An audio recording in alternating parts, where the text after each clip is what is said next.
இப்போ நீங்கள் ஹாலிவுட் படத்தை எடுத்துக்கிறீங்கன்னா அதுக்கு ஒரு டைம் இருக்குது. அது 1.5 மணி நேரம் தான் வருது, 2 மணி நேரம் தான் வருது. அவங்க பாட்டுக்குள்ளேயே போகாமல் இருக்காங்க. அது வேறு. இங்கே பாடல் அப்படிங்கிறது வந்து ஒரு இமோஷன் தானே. நீங்கள் சடனாக வந்து எல்லாத்தையுமே திருத்தணும், நான் மாற்றுறேன் அப்படின்னா அது நல்லா இருக்காது. ஏன்னா அந்த பாட்டு வந்துட்டு ஒரு 4 வயசு பையனுக்கு பிடிக்கும்.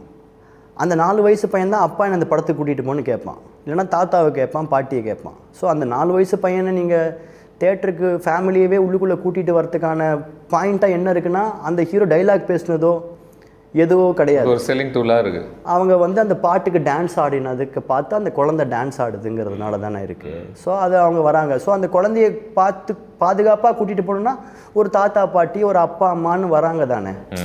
ஒரு 4-5 குழந்தைங்க சேர்ந்து வருதுன்னா இப்போ அந்த பாட்டுக்கு ஒரு வேல்யூ இருக்குது. சரி, நீங்கள் பாடலே இல்லாமல் நீங்கள் பண்ணுங்கள், படம் எடுங்க. அதனால் என்ன நடக்க போகுது? என்ன இருக்க போகுது?